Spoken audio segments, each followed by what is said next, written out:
recursos de Os Estado. administradores têm que ser, na verdade, isento. Ali na Cabo Verde não tem respeito com o seguinte: o povo canta falar. Por isso que é importante que autoridades cumpram seu Com papel. essa perspectiva, Cabo Verde reitera perante esta Assembleia o seu firme propósito. Espaço A Nação. Entre o debate que Cabo Verde precisa e o debate que os cabo-verdianos querem escutar no ponto do rebuçado. Política, economia, sociedade, educação, cultura, desporto e muito mais. Porque a nação faz-se do debate de ideias, da troca de opiniões, no limite das liberdades individuais. Espaço A Nação, um programa de José Mário Correia.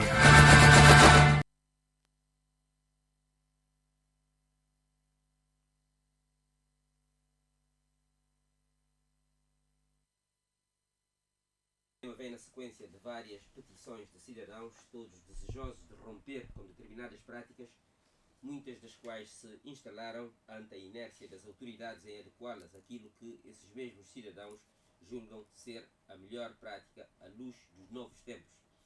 Eu lembro aqui que esta é uma prerrogativa que o artigo 59 da Constituição da República dá ao cidadão, é o chamado direito de petição e de ação popular. Por exemplo, a partir de São Vicente, Lídio Silva, um grande conhecido entre nós, um ativista social e um grande humanista na política, ele faz uma dupla com Maurino Delgado, um outro ativista sociopolítico. Ambos corporizam a vontade nacional e clamam por mais justiça e melhor justiça também. A moção já deu entrada no Parlamento e depois da sua apreciação na Comissão Especializada dos Assuntos Constitucionais, Direitos Humanos, Segurança e Reforma do Estado, a tal primeira comissão, vai finalmente ser apreciado pelos deputados. Maurino Delgado e Lídio Silva estão no Mindelo, já estão em linha telefónica. Cumprimento-vos, pois, muito bom dia, meus caros peticionistas. Lídio Silva, bom dia.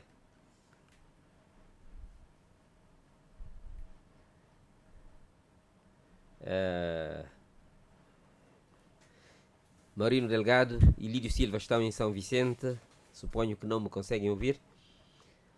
Continuamos uma outra petição, parte de Gilson Lopes. Este cidadão pede a remoção da estátua de Diogo Gomes no Miradouro do Platô, de bustos coloniais,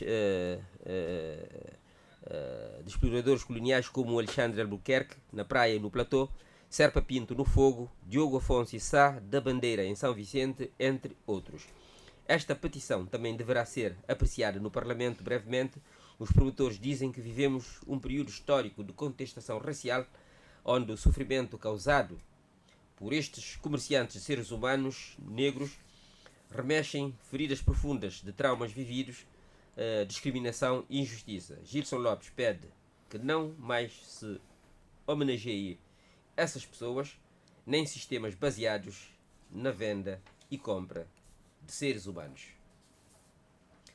Vai comentar-nos isso e ajudar-nos a entender as conotações inerentes a esses ícones seculares o historiador e professor universitário Lourenço Gomes, que já está aqui nos estúdios e a quem cumprimentamos. Dr. Lourenço Gomes, muito bom dia. Bom dia. E muito obrigado por ter aceito o nosso convite. Uma terceira petição parte de uma associação Vozes dos Imigrantes Cabo-Verdianos. Os peticionários solicitam aos deputados a adoção de um conjunto de medidas com vista a resolver problemas relacionados com os seus investimentos e encomendas que enviam para os seus familiares em Cabo Verde. Pedem também a redução das taxas e impostos cobrados na alfândega em 10% a incidir sobre o valor venal das encomendas enviadas pelos imigrantes. Quanto à eliminação imediata da taxa específica de 200 mil escudos pela importação e exportação de carros ou veículos por imigrantes, vou ver também com eles até que ponto isso será execuível ou não. Uma representação desse grupo peticionário de imigrantes vai estar connosco via WhatsApp a partir de França. E para já, cumprimento Dulce Vieira e Natalina Gonçalves, que estão em França, nos acompanham a partir de lá. Muito bom dia.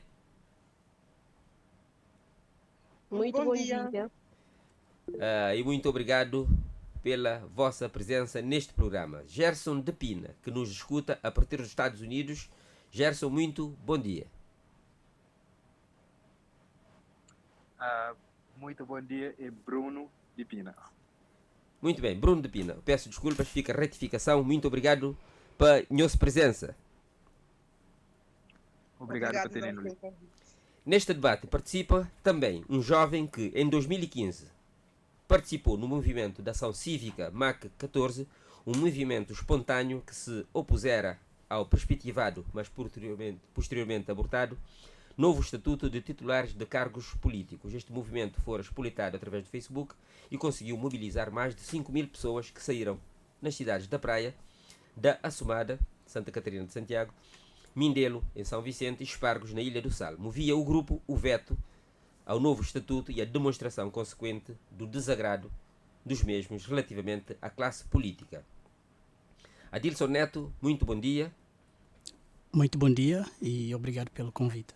Muito obrigado também por aqui estares presente e teres aceitado naturalmente o convite. Ao longo deste debate teremos as entradas do Dr. António Leão Correia e Silva via WhatsApp.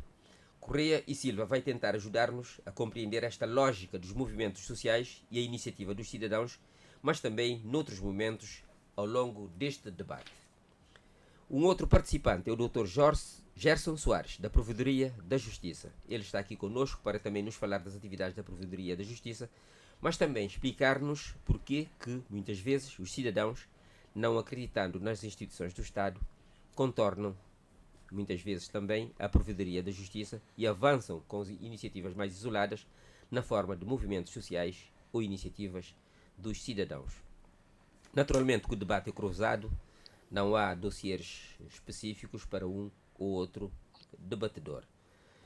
Posto isto, vamos ao debate. Sintonize-nos, pois, na Rádio Alfa 89.9 na Praia, 99.6 em Santiago Norte, 96.7 na região de Barlavento. Eu dizia que, em 2015, um grupo de jovens estudantes, desempregados, trabalhadores, precários, entre outros, liderou um movimento de ação cívica a que nós designamos MAC 114. Tratou-se de um movimento espontâneo que se opusera ao perspectivado, mas posteriormente abortado, como disse, novo estatuto dos titulares de cargos políticos. Este movimento fora expolitado através do Facebook e conseguiu mobilizar milhares de pessoas. Essas pessoas estiveram nas ruas de Assumada, da Praia, do Mindelo e dos Espargos, na Ilha do Sal. O facto é que esse grupo posteriormente simplesmente desapareceu. Eu diria que esfumou-se, quase todos eles acabaram por ser integrados, uns em estruturas governamentais, outros em estruturas camarárias. Destaque para o seu líder, Rony Moreira, agora assessor do primeiro-ministro, e prontamente recusou participar neste debate, apresentando suas razões, naturalmente aceitáveis. De resto, esta é a terrível sorte tradicional desses movimentos sociais e respectivos líderes. Pedimos então a Correia e Silva que, suportando-se em grandes vultos da literatura social, explica-nos a gênese desses movimentos sociais e movimentos de cidadãos que antecederam, naturalmente, momentos importantes no passado e continuam a acontecer com interesses diversificados um pouco por todo o lado. Eu gostaria de dizer que o debate é bilingue, naturalmente. Quem quiser falar em crioulo, fala em crioulo. Quem quiser falar em língua portuguesa, naturalmente pode falar. Vamos ouvir Dr. Lídio Silva, suponho que agora me está a ouvir, Dr. Marino Delgado. Agradeço que acompanhem, já vou até Mindelo para lhes pedir um comentário, mas antes vamos ouvir o Dr. Correia e Silva. Do arco do papel de movimentos sociais, não poderia reportar a literatura de sociologia, né?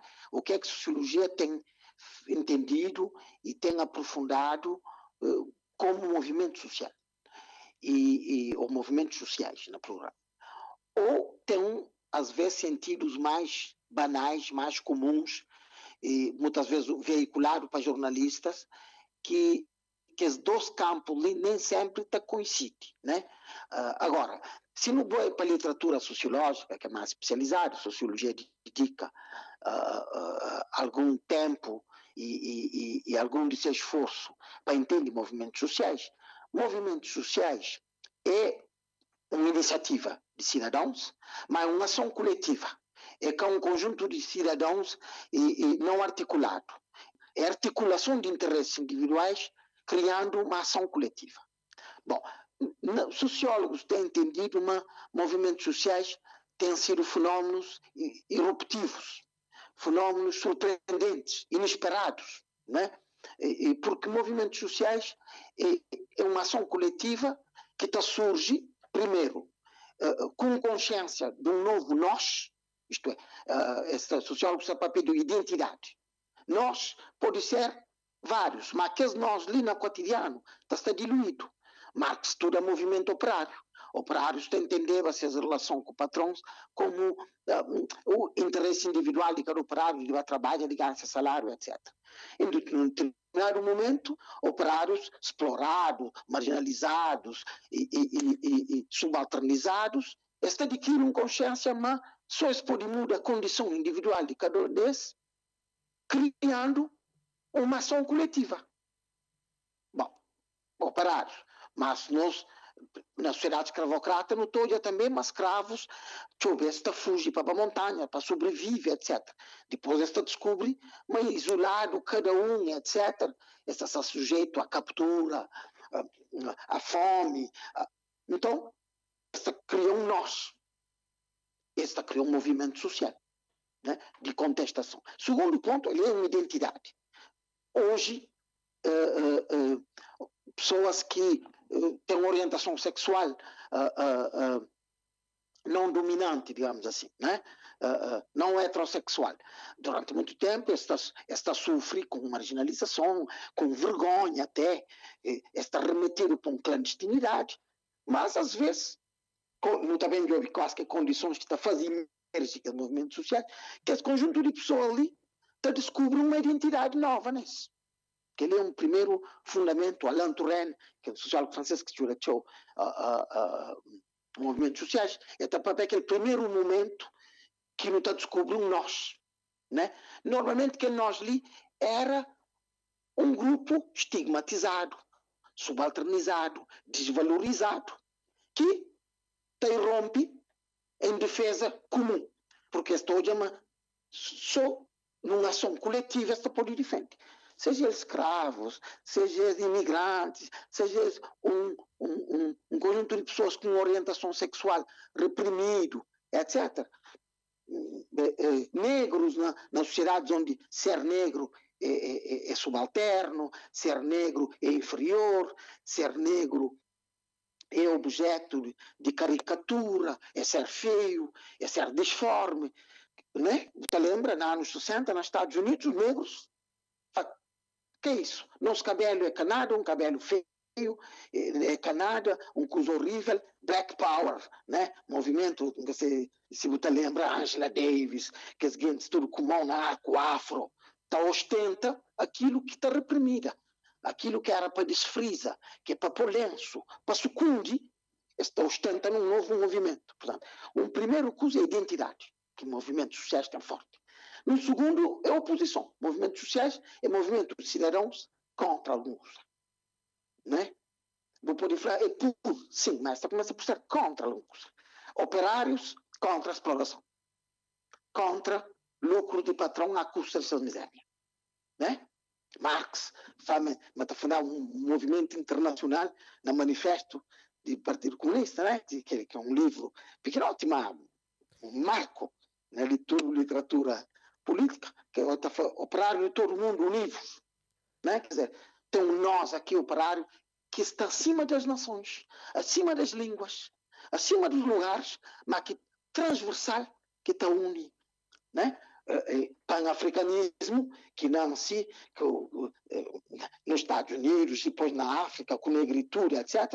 Negro de todo o mundo, de todas as sociedades onde nós é dominado, na África pelo colonialismo, nas Américas pela escravatura, pelo capitalismo da escravatura, etc. Na casa de Cabo Verde, que exemplos práticos que não tem? Não tem ao longo da história, não tem vários tipos de movimentos, okay?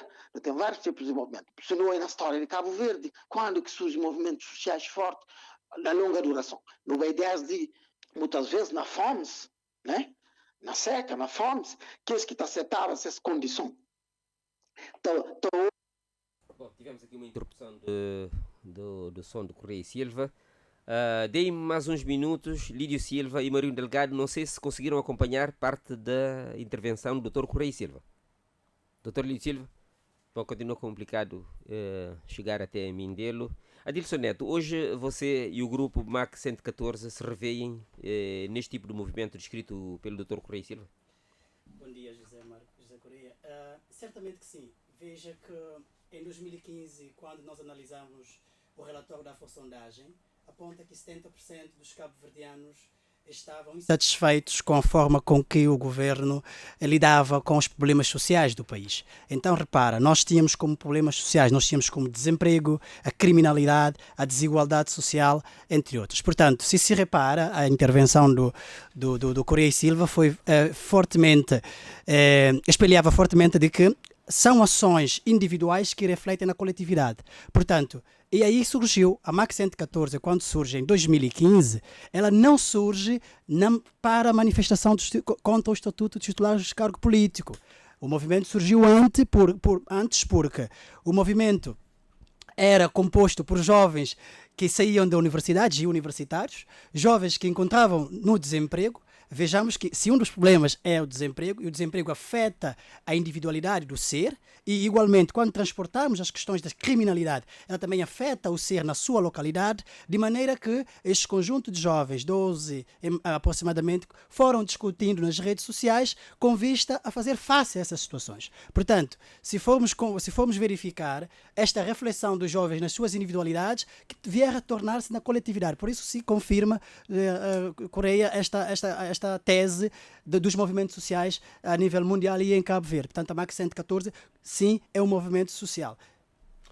Diga-me uma coisa, você particularmente, como é que chega a este movimento? Como é que você entra nisso? Veja que a primeira ação da MAC 114 foi a 20 de janeiro, uma ação muito tímida ainda para toda a nação cabo-verdiana, mas com o dossiê do Estatuto, o grupo se viu a necessidade de se reforçar. Mas antes do Estatuto, o grupo colocou na sua agenda, devido à participação no dia 20 de janeiro de 2015, encontros com os universitários estudantes com vista a refletir sobre essas problemáticas sociais, porque repara que onde nós temos maior penetração dos jovens são no sistema de ensino, neste caso particular, na altura, o universitário. E daí que negociando, na altura ainda era presidente da Associação de Estudantes da Universidade de Cabo Verde, então construímos uma agenda de discussão de temática com os jovens universitários. E a universidade disponibilizou uma sala para refletirmos, e nossa agenda na Associação de Estudantes era trabalhar a consciencialização do jovem, a participação do jovem nas problemáticas institucionais e nacionais, de maneira que esta relação com a MAC 114 se deu o início. Portanto, iniciamos os trabalhos a nível da universidade e, posteriormente, surgiu o Estatuto dos Titulares de Cargo Político. Portanto, aí foi a nossa, como eu posso referir, a nossa glória. Portanto, nós tínhamos aqui uma problemática social para combater e que, de facto, poderia fazer jus à nossa causa. Poderia fazer com que a velha questão da cultura de participação, da assunção do espírito de responsabilidade pudesse vir à baila. É desta forma que nós integramos na MAC 114. Eu volto à ideia desenvolvida pelo Dr. Correia Silva, em que ele não prevê vida longa, nem o dia seguinte para a organização. Hoje eu lhe pergunto, onde é que estão os restantes membros desta organização? Vocês continuam em contacto? Mantiveram essa ligação? Francamente, continuamos em contato, mas um contato muito tímido. É tímido porque, como diz, e claro, a intervenção do António Correia Silva e também a própria literatura sobre os movimentos sociais, vê-se que temos movimentos que são movimentos de curta duração, se podemos falar espontâneo ou conjuntural, e também temos movimento estrutural. Mas a MAC 114, quando aparece, ela aparece como um movimento estrutural. Portanto, mas, como sabemos, são jovens, muitas vezes, que se encontram em pleno desemprego, cujas condições socioeconômicas são fragilizadas, que estão à busca do primeiro emprego e, portanto, muitas vezes, pelo sistema reduzido e diminuto da nossa sociedade cabo-verdiana, acaba por assabarcar a participação destes jovens. Muitas vezes, quando encontram um primeiro emprego, entram-se num conflito consigo mesmo, se deve ou não opinar sobre as problemáticas sociais, tendo em conta que muitos dependem do primeiro emprego. Muito bem, Silvestre Alvarenga, paralelamente a isso, temos também a chamada iniciativa pessoal, que move algumas dessas petições, enfim, que nós vamos debater daqui a pouco, e que me parecem ser, acho que eu descrevi há pouco. Lídio Silva, já vou até Mindelo. Está em linha agora? Bom, me parece que não. Silvestre Branca, então, eu gostaria que me explicasse o que é a iniciativa pessoal e estabelecesse aqui uma espécie de diferença entre a iniciativa pessoal e os tais movimentos, como referiu o Adilson. Ok, obrigado José Mário Correia pelo convite. Eu começo por cumprimentar os demais colegas do painel, esses que estão presentes e aqueles que estão virtualmente. Vou fazer um pequeno preâmbulo para poder fazer uma ligação em relação àquilo que o professor Correia Silva falou e o Adilson Neto também falou. O professor António Correia Silva fez um apanhado, uma caracterização daquilo que são os movimentos sociais e definiu como um grupo de interesses articulados para uma ação coletiva. E um aspecto importante que ele salientou é que os movimentos sociais surgem em oposição a alguma coisa. Repare, por essa razão, já o movimento social, em termos sociológicos, por si só, tem uma fragilidade, porque se constitui em oposição a, quando o que constitui oposição acaba de existir, portanto, deixa de existir, portanto, não tem razão mais para a existência daquele movimento. Pode ter outro. Mas esse objetivo inicial acabou por ser cumprido. Por exemplo, no caso MAC 114, quer dizer, o grande foco foi, eu acho, quer dizer, além da questão do desemprego e outras questões, mas talvez a grande força do movimento MAC 114 foi a questão do estatuto. Portanto, o estatuto foi por água abaixo. Quer dizer, não tem mais estatuto, portanto, não tem mais razão para questionar, talvez, o estatuto. Talvez o movimento social, se tiver a capacidade de se renovar em termos de objetivos, por exemplo, eu lembrei aqui um conjunto de movimentos que surgiram em relação a outras paragens. Por exemplo, o movimento cívico nos Estados Unidos nos anos 60, de Martin Luther King. Aquilo teve uma força, mas a força não existe aquela força hoje. Quer dizer, aquelas pautas já não existem da forma como existiram e levaram a milhões de pessoas às ruas, naquelas manifestações, aqueles discursos inflamados, enfim. Tem, por exemplo, um outro movimento, no caso, o chamado de Mulheres da Praça de Maio na Argentina, que por causa da ditadura, quer dizer, as mulheres se constituíram, mas nesse caso é um movimento que continua. Por quê? Porque eles fazem um movimento mais em termos de memória, portanto, para lembrarem aquilo. Então, como faz essa confrontação em relação à memória? A memória é algo que você cada vez mais você não tem como acabar com a memória, você tem essas rememorações. Um outro movimento também que marcou o mundo, por exemplo, nos anos 60, o movimento na França, mais 68, de estudantes contra costumes, enfim.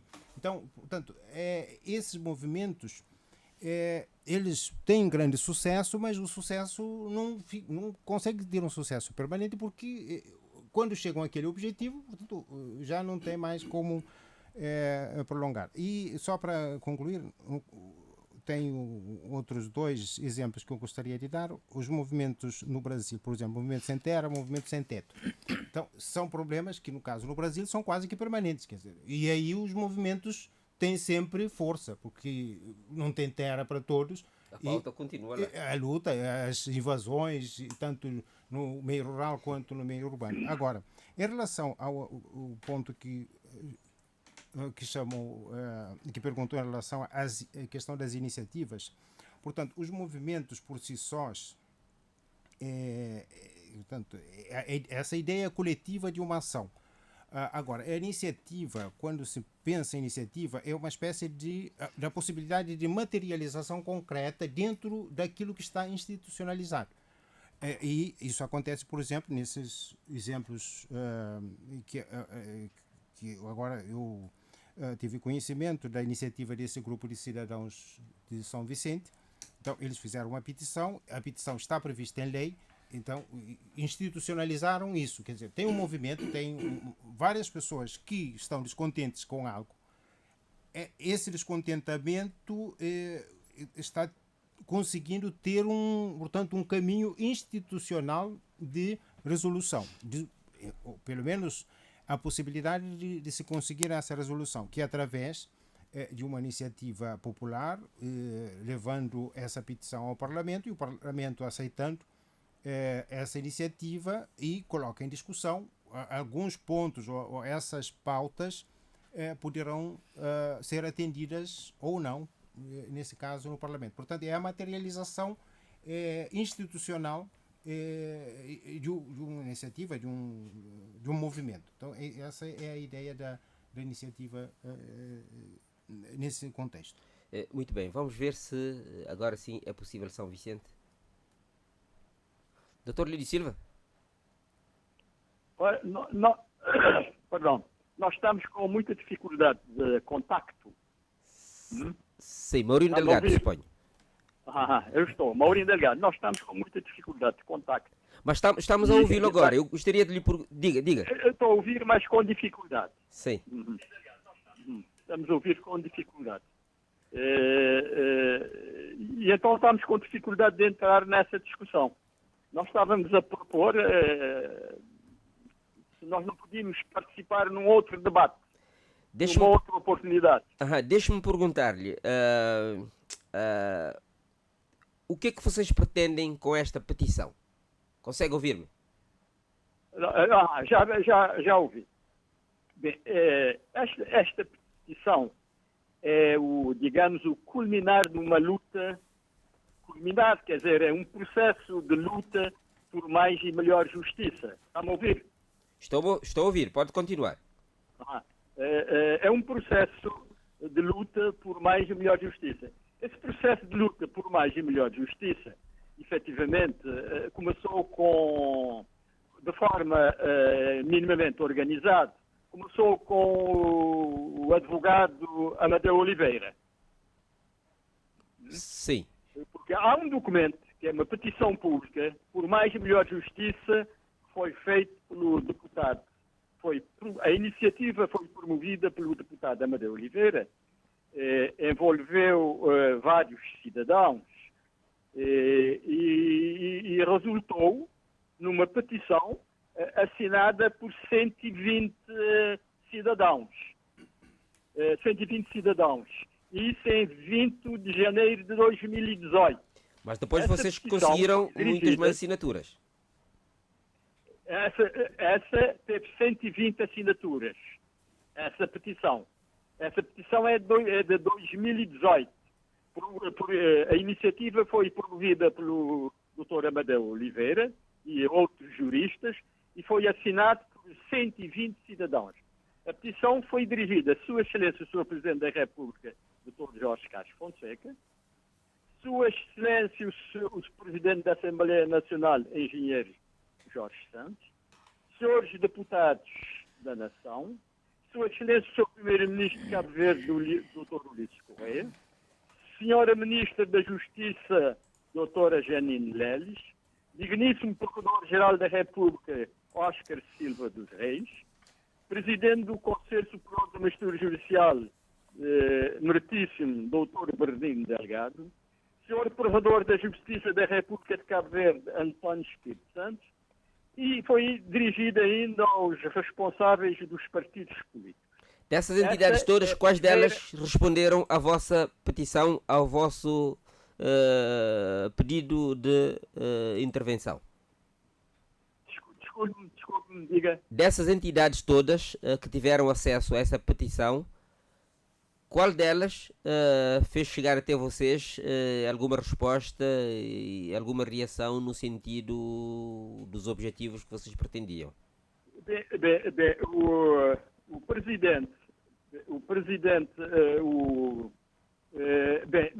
nessa petição nós não estivemos envolvidos. Eu e o Dr. Lídio não estivemos envolvidos nesta petição. Mas nesta petição, efetivamente, em que o Dr. Amadeu fez várias denúncias, Amadeu e outros juristas fizeram várias denúncias, propôs-se soluções. E ele pedia que o Conselho Superior da Magistratura, o Conselho Superior da Magistratura Judicial, o Procurador-Geral da República, uma comissão permanente de inquérito da Assembleia Nacional, sob o olhar atento do mais alto magistrado da nação. Ele propunha que, efetivamente, fosse feito um inquérito para apurar, digamos, os factos. Esse inquérito, há um despacho do Procurador-Geral da República de 22 de março de 2019, diz que o Ministério Público mandou arquivar os autos das denúncias do advogado Amadeu Oliveira, mandou arquivar esses autos porque entende que os factos denunciados retratam posicionamentos jurídicos diferentes entre Amadeu Oliveira e os denunciados. Encerrou-se, digamos, esse capítulo. Em 2021, há novamente uma petição assinada por 57 assinaturas, dirigida ao Presidente da República de Cabo Verde, que é o Dr. Jorge Carlos Fonseca, em que efetivamente, diz-se o seguinte: nenhum de nós pretende ignorar a separação de poderes que muito orgulhosamente cultivamos no nosso país. Porém, Vossa Excelência é o mais alto representante da nação cabo-verdiana e, portanto, em última instância, o garante moral da liberdade e das garantias. Mais à frente diz, de há tempos a esta parte, que o Dr. Amadeu Oliveira, advogado nacional, vem denunciando posições assumidas em processos e que não abonam a favor dos juízes, seus autores. Essas denúncias foram ficando cada vez mais vexatórias e a sociedade inteira aguarda com grande expectativa que algo seja feito no sentido de repor o bom nome da justiça. Efetivamente, as denúncias, a inserção da falsidade num processo, invocação da legislação revogada, truncagem e deturpação da letra da lei, denegação da justiça em processos com prejuízo para o Estado, etc, etc. Ele diz o seguinte: o Dr. Amadeu Oliveira não se limitou a enumerar situações que apresenta como factos. Ele cita os nomes... Diga-me só uma coisa, Maurílio Delgado, diga-me só uma coisa, qual é a relação entre a petição desejada por Amadeu Oliveira, que mereceu 100 e tal assinaturas, como está a dizer, e essa petição que vocês agora introduziram e que está dentro da... que poderá vir a ser apreciada pela Assembleia Nacional e que teve 500 e tal assinaturas. Agora, essa petição, eu já estou na segunda petição. A segunda petição foi assinada por 57 cidadãos, dirigida ao Presidente da República de Cabo Verde. O Presidente respondeu dizendo que, tendo em conta a separação de poderes, ele não tinha muita margem de manobra. E então agora vem surgir então essa petição, assinada por 560 assinaturas, tendo em conta que existe a petição, existe uma lei sobre petição e que, de acordo com essa lei, as petições com mais de 500 assinaturas podem ser discutidas na Assembleia e então vem surgir então essa petição. É uma petição que efetivamente está assinada. Essa petição foi beber na petição do Amadeu Oliveira. Muito bem. Maurílio Delgado, diga-me só uma coisa. Ainda assim, não acha que é um número bastante reduzido de assinaturas para ter o impacto que vocês desejam? Quem são essas pessoas que assinaram? São pessoas apenas de São Vicente ou é o Manifesto Nacional? Não. Essa última petição foi assinada por pessoas de São Vicente. Mas aqui em São Vicente há gente de todas as ilhas. E nós, efetivamente, quer dizer, nós tentamos atingir aquele número que determina que a petição deve ser discutida na Assembleia. Portanto, a petição já deu entrada na Assembleia Nacional, vai ser debatida e qual é o desfecho que vocês esperam? Nessa petição, efetivamente, há propostas concretas para melhorar o sistema de justiça. Tá? Há propostas concretas que estão aqui nesta petição. Por exemplo,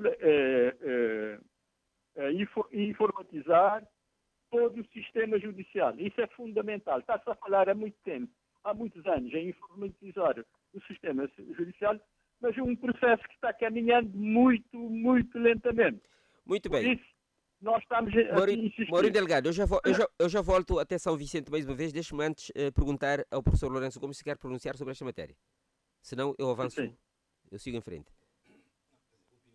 Tem sempre sobre este tipo de questões e aproveito para cumprimentar José Mário, cumprimentar os outros parceiros aqui neste debate, principalmente o grupo de São Vicente, que tem de facto uma petição sobre a questão da justiça no Parlamento.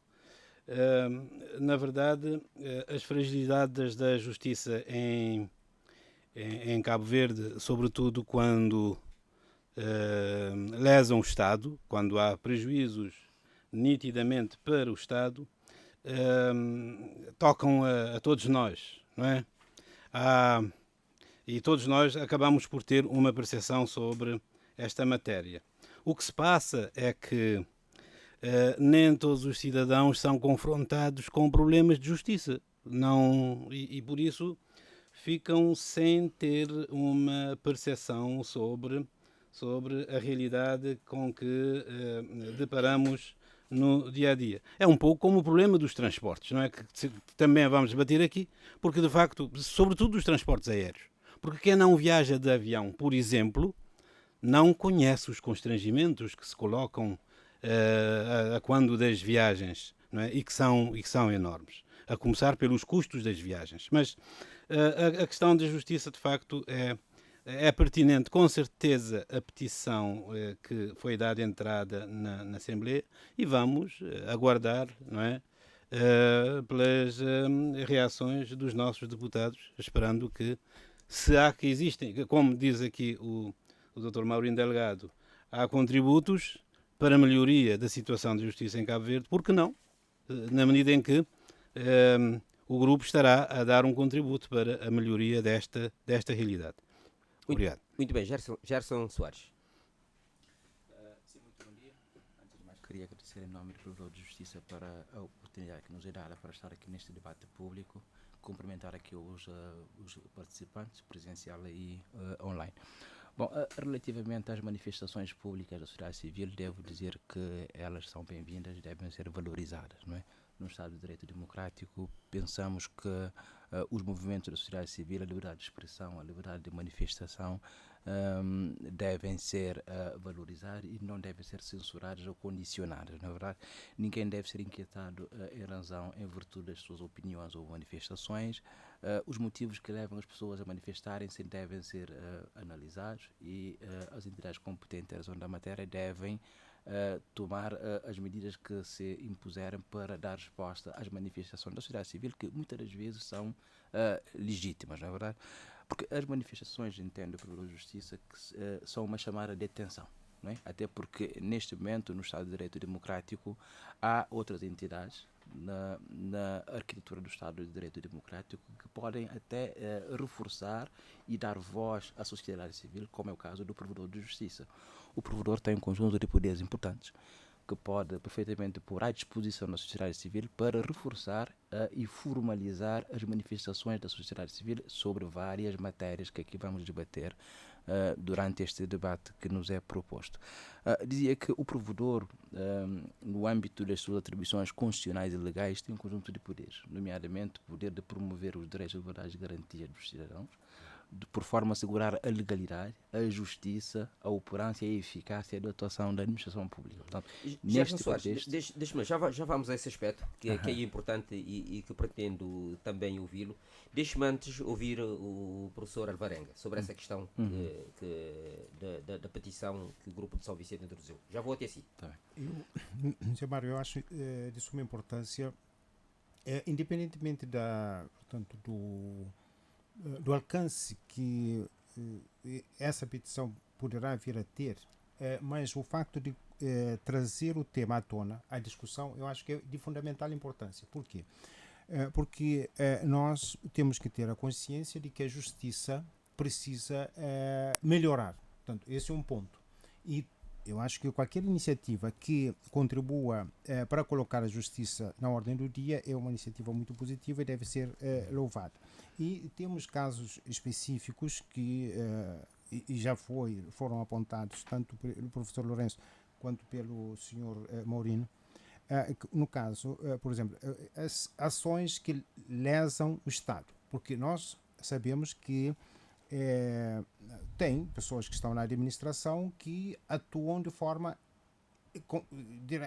podemos dizer, irresponsável. Portanto, atuam, não importam as consequências das suas ações ou das suas omissões.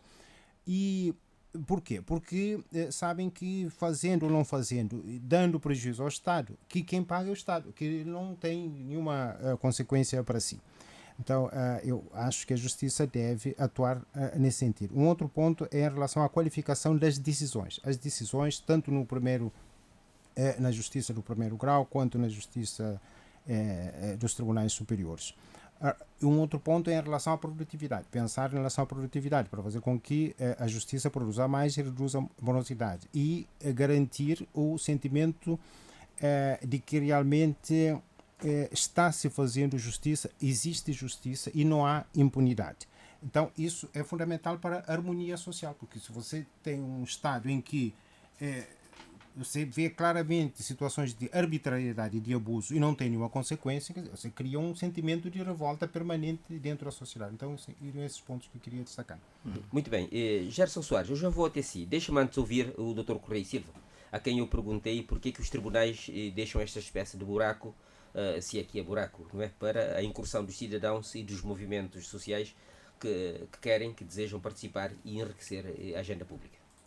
Tenho ideia, mas o poder judicial é um poder que é intransparente, um poder que tem mecanismos de prestação de contas ao cidadão. Ou seus modos de operar escapa ao cidadão. Portanto, aquilo que a justiça entende como lógico, como certo, etc., é que é inteligível ao cidadão. Então, esse esforço está criando mais tarde. Né? Esse esforço está criando mais tarde. E de que o movimento social está surgindo um caldo de mal-estar.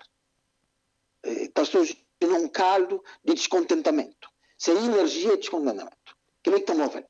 Então, hora que entre instituições que representam o cidadão e o cidadão começa a ter uma distância, um fosso, né? O cidadão está sentindo, mas ele perde controle, né? Ninguém acha, mas em parte, que o movimento é o mal-estar, né? Todo movimento social tem na base um mal-estar, em que o cidadão está bem para a arena, para exprimir, de certo modo, sem vontade de dominar algo que está subalternizando, algo que está humilhando. Não foca na iniciativa de cidadãos. Democracia torna excessivamente representativa. Democracias modernas são representativas. Enfim, tem uma sociedade onde pessoas diretamente decidem. Não está decidido por nós, através de mecanismos de delegação de poder. Bom, está certo. Agora, o problema é que a democracia torna-se excessivamente representativas e pouco participativas. Uma vez que ninguém vota, votado está. A partir de então, nunca tem espaço. Mas passam. Bom, críticos estão falando de democracia, a hora que assim, está transformando em partidocracia. Né? Então fica um poder dos partidos. Partidos ocupam todo o espaço, toda a arena de fazer política. Então o cidadão reivindica, mas não obstante, tem partidos, não votante vota. E tem um espaço de intervenção. Né? Um espaço de intervenção, porque agendas de partidos, às vezes, torna agendas que têm a ver com cidadania. Torna agenda que tem a ver com manutenção de partidos. Pes ganha, pes foi posição, pes dizer que em nome do cidadão partidos, uma está ganha, tem espaço de representação, mas muitas vezes cidadão não reconhece, mas sem interesse, está se representando. Mas mesmo que reconhece, cidadão te reivindica um espaço de intervenção. Afinal, a democracia está feita na escola, na vizinhança, no condomínio, no trabalho, né? Quer dizer, então o cidadão te reivindica espaço de influenciar a arena, de influenciar a agenda, né? Isso está certo.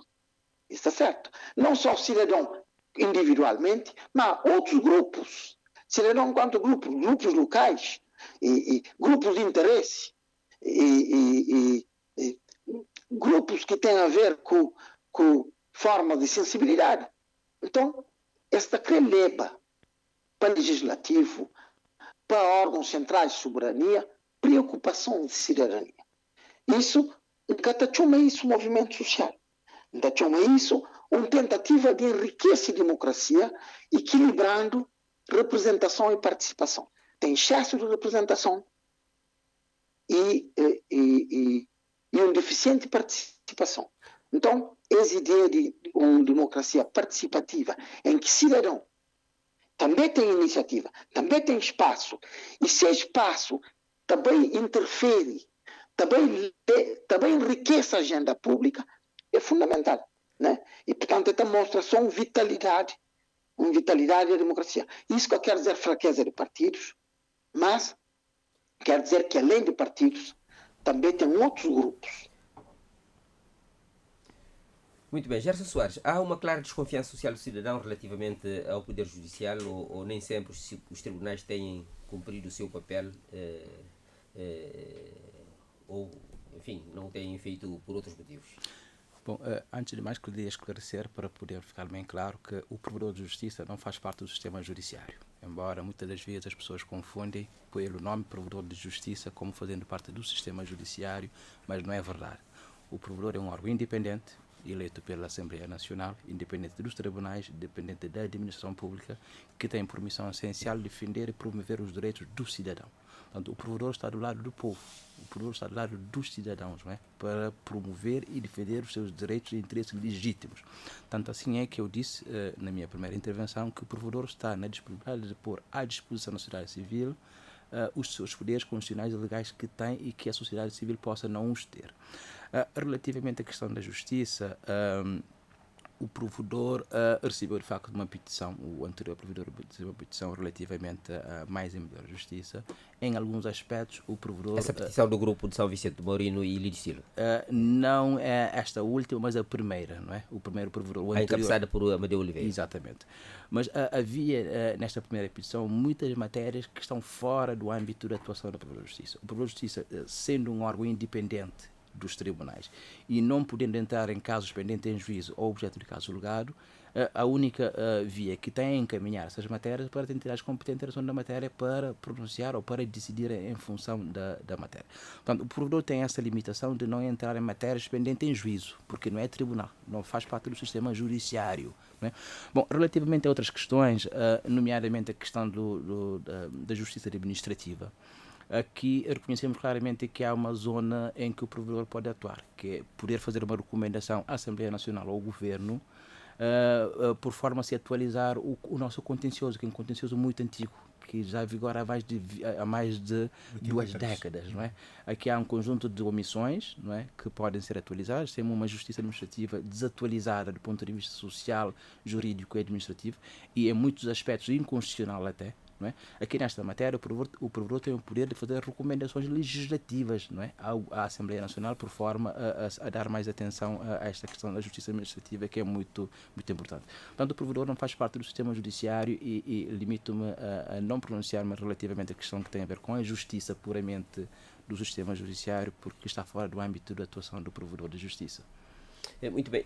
Gerson, permite-me ainda colocar-lhe a seguinte questão. Se eu, por exemplo, colocar-lhe um gráfico de 0 a 100 e pedir que me diga do rolo dos pedidos que recebem, que a provedoria recebe, já me disse que, enfim, é um trabalho social junto aos cidadãos, está do lado das pessoas e creio receberem centenas anualmente.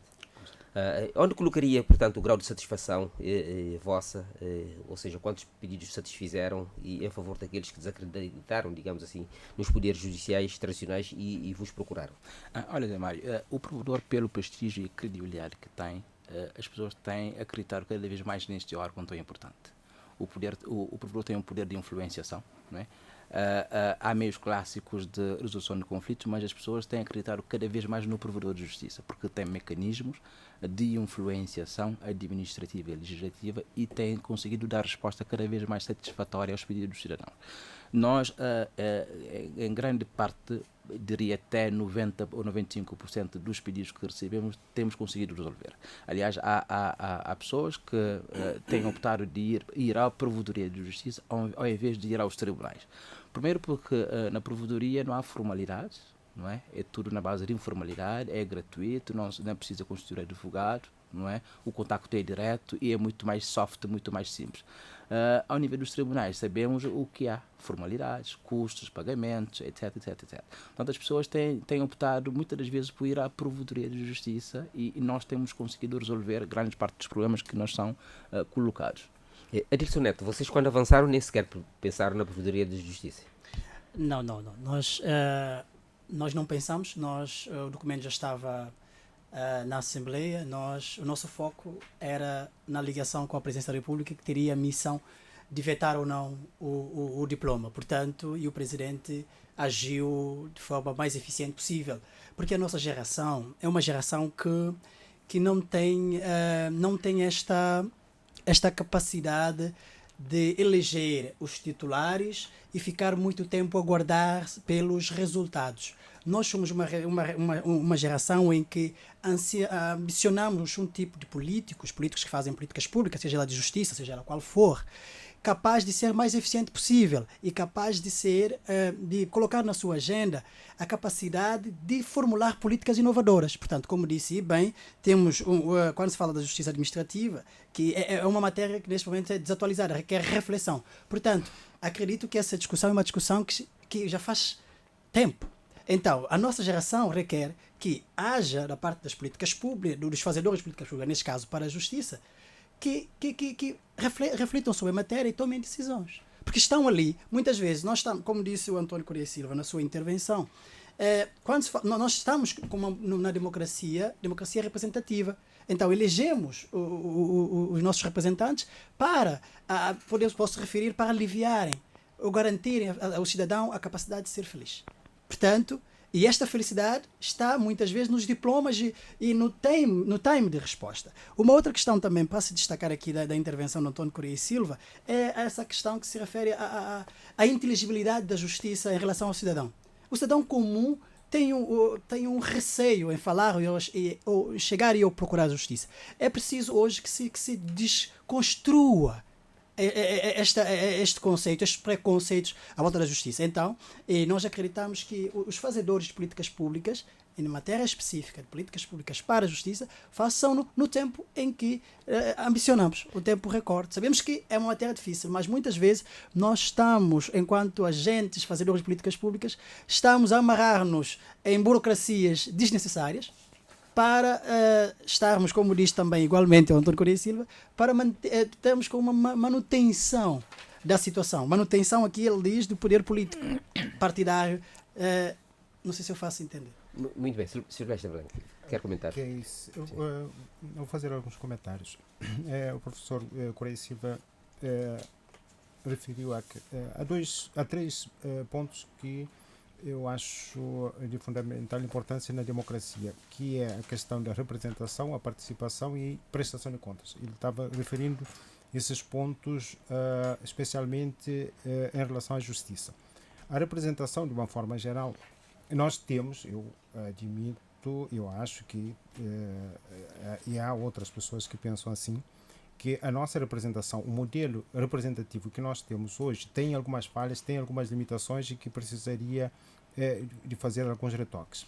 Em relação à participação, nós temos um problema sério de participação. A participação na vida pública e a participação, nós delegamos o fazer a política a um grupo de cidadãos e o outro grupo, a maioria, portanto, fica completamente alijada e não é tido nem achado, ninguém procura saber a opinião desse outro grupo. E aquele que supostamente estaria representando diz, não, já fui votado, e como se tivesse um cheque em branco para fazer aquilo, e qualquer coisa diz, não, eu fui votado há pouco tempo, há 1 mês ou 2 anos, quer dizer, ainda tenho um mandato mais 3 anos, como se isso, a votação já esgotasse a legitimidade desses representantes. Há necessidade da prestação de contas. A prestação de contas deve ser permanente, quer dizer, você faz algo e presta contas, aquilo que fez, por que fez, é um mandatário e o mandante, quer dizer, tem que prestar contas. Agora, eu acho que o quadro que temos, o quadro institucional, nós temos uma cultura que eu acho que briga sempre com a institucionalidade adotada, que na minha opinião é o seguinte: Cabo Verde parte do seguinte pressuposto: nós temos um quadro institucional democrático, sim, resumidamente a Constituição 92, e nós quase que acreditamos que o Estado de Cabo Verde e que a sociedade cabo-verdiana começou a partir de 75. Quer dizer, que não tinha uma história. O professor está aqui e pode até explicar melhor. Quer dizer, o Cabo Verde existiu há mais tempo. Quer dizer, não é a partir de 75. Já tinha instituições, já tinha uma prática, já tinha uma cultura. E às vezes há uma briga, e não se entende isso, mas isso acontece porque não se estuda, não dá devida atenção àquilo que já existia, às práticas, à cultura, às regras, aos costumes que acontecem. Agora, só para dar exemplo desse tipo de conflito, olha, o que acontece em Cabo Verde é como se, às vezes, é claro que são casos excepcionais, felizmente, mas é como que se você estivesse no jogo de futebol, o árbitro marcasse o pênalti e alguém resolvesse fazer uma interpretação dessa marcação de pênalti. Ou seja, diz, não, pênalti, mas esse pênalti tem que ser marcado não a 7 metros da baliza, mas a 8 ou 9 metros ou a 5 metros. Quer dizer, há isso... As regras já estavam estabelecidas. Mas a regra estava estabelecida, mas há sempre um sujeito que acha que tem algo a fazer. Pode ser pena, pode ser cartão vermelho, e alguém diz, já tem cartão vermelho, mas eu acho que eu não posso receber cartão vermelho. O outro pode, mas eu não posso. Quer dizer, isso acontece. Só para fechar isso, eu sei que, em termos de exemplo concreto, olha, tem fraudes em relação a concursos públicos. Você tem um concurso que, em tese, o concurso tem regra. Você deve seguir a regra até o fim. Mas tem fraudes e fraudes eficazes, com resultado. Fraudes, por exemplo, até em relação à concessão de benefícios como aposentadoria. Isso acontece. Portanto, para ver que você tem a institucionalidade, tem a regra do jogo, que é o exemplo do campo de futebol, o jogo de futebol, mas há aquele que diz, não, mas esse jogo, esse golo, você marcou o golo, mas esse golo não vale. Portanto, tem que marcar outra vez porque... São os tais arranjos que, por conveniência individual ou coletiva, há uma combinação entre aquilo que a nossa cultura e aquilo que é a instituição. Muito bem. Precisamos entender isso. Lídio Silva, em São Vicente, não sei se me está a ouvir. Não, Lídio Silva não está a ouvir porque o móvel dele não conseguiu o contacto. Portanto, ele não está a participar do debate, é isso que me está a dizer? Ele não está a participar no debate. Então, por enquanto, eu vou até França, onde está a Natalina Gonçalves e a Dulce Vieira, e também aos Estados Unidos, onde está Bruno de Pina. Olá, bom dia mais uma vez.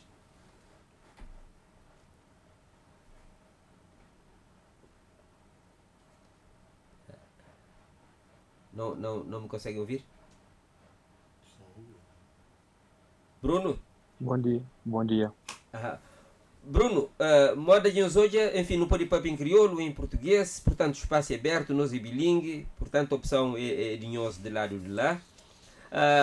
O que quer perguntar-nos,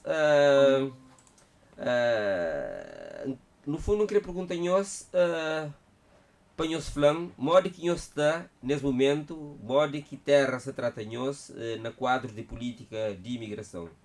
Está tudo direito, está rei de direito ou está mais ou menos? Bom, graças a Deus, em primeiro de tudo, queria falar bom dia lá para tudo membros do painel, sim, bom dia para mim também.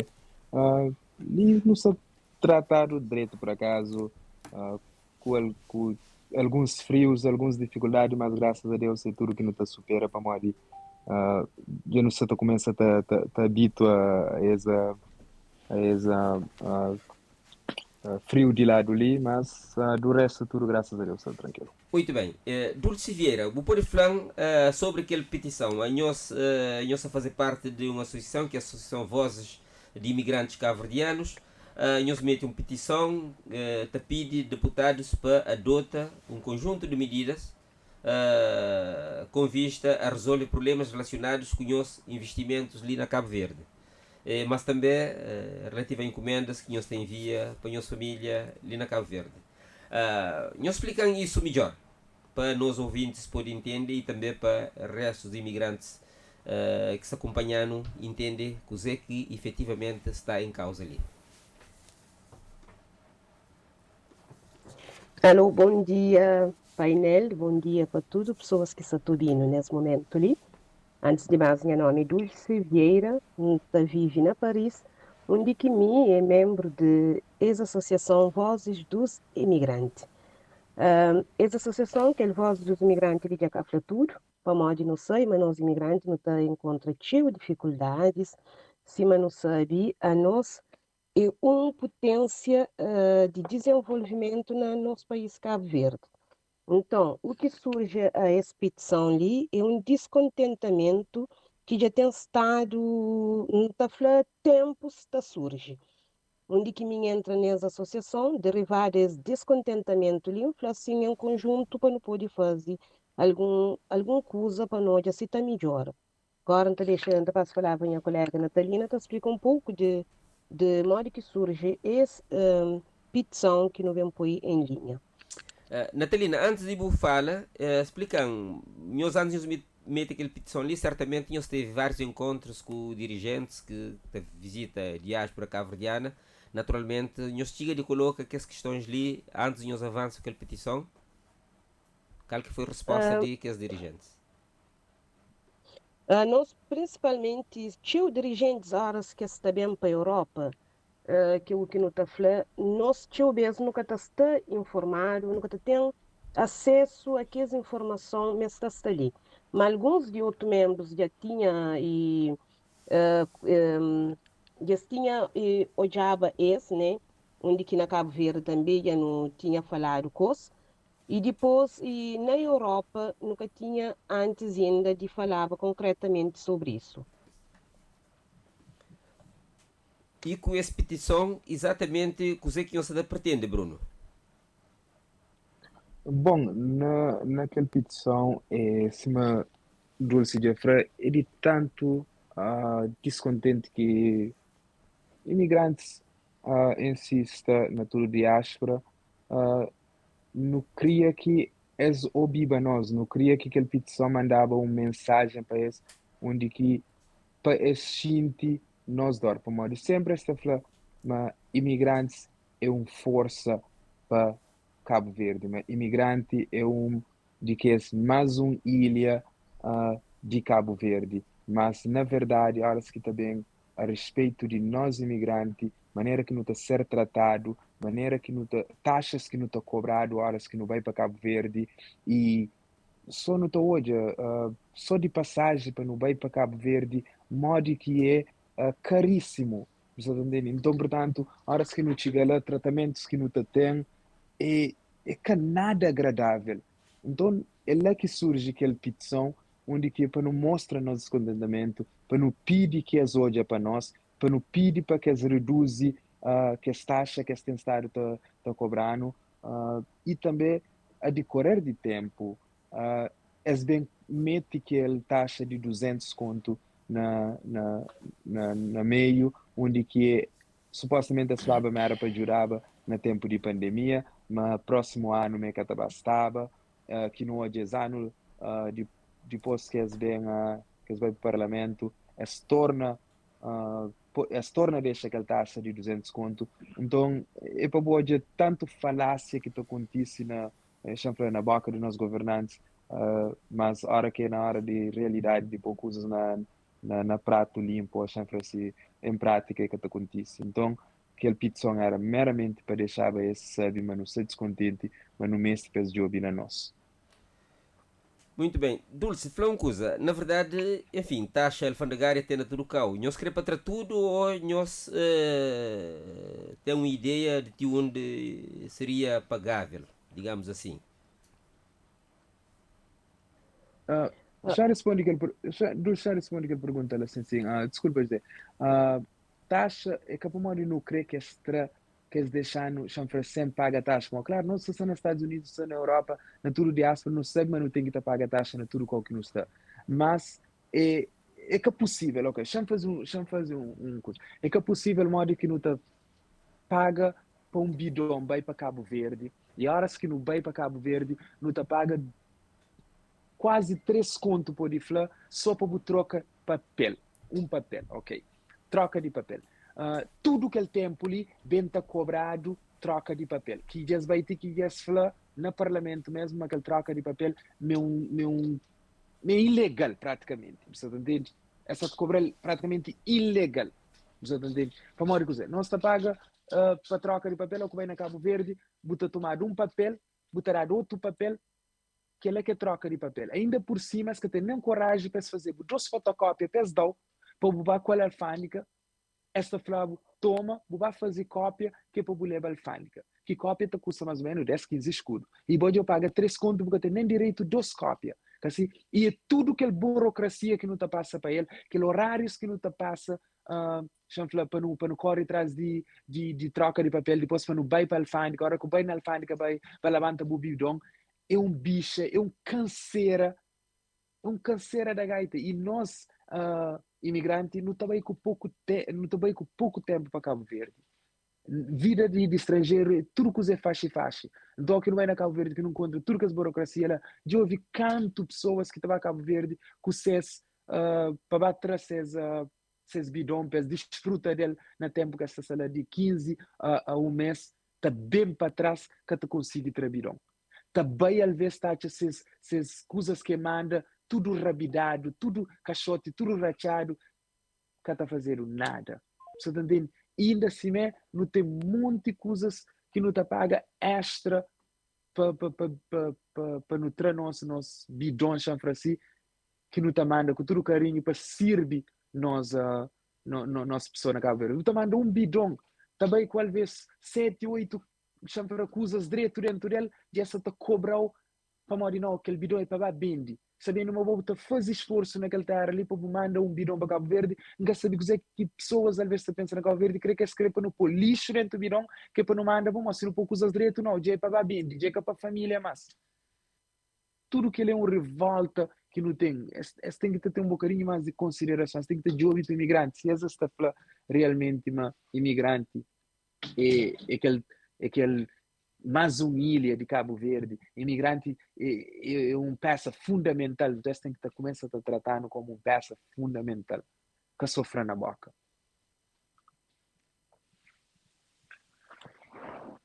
Alô? Natalina Gonçalves. Sim. Você na França e você lá desde quando?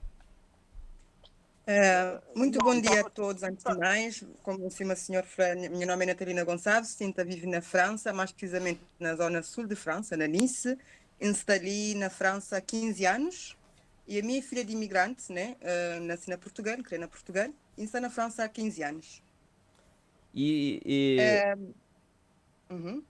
Sim, continua.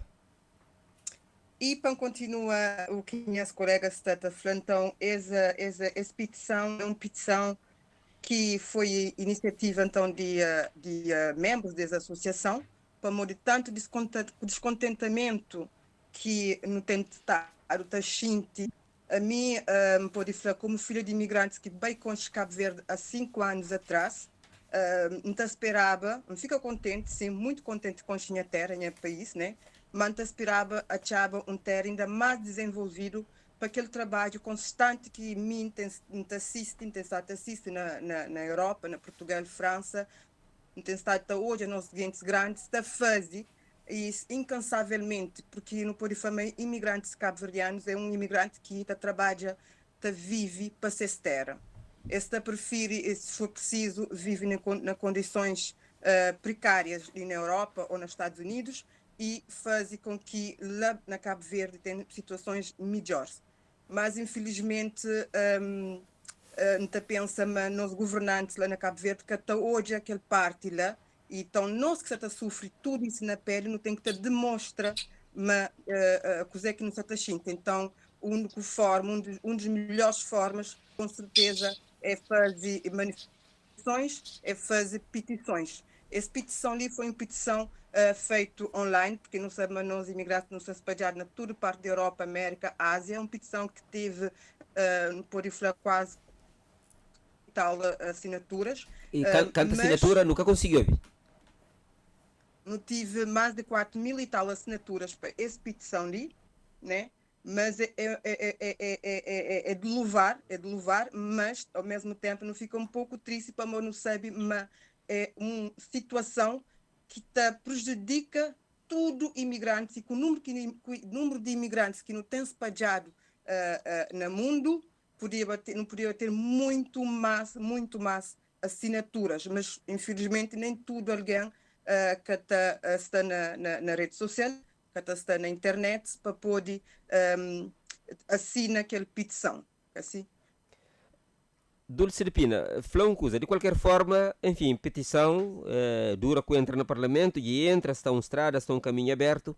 Coisa que te espera, mas vai ser reação de deputados e de decisores ali na Cabo Verde relativamente àquele que é o nosso objetivo? Nosso objetivo principal é que aquele petição lhe sirva a esse que está lá a ouvir novo descontentamento e, se for preciso, de tirar completamente que as taxas abusivas que estão. E também aquele taxa de 200 conto que eles vão pôr ainda por cima, riba de aquele taxas que já estava já feito, já está também uma coisa que é inadmissível. Mas aquele é só para viaturas que têm mais que 4 anos. Viaturas mais de 4 anos, sim.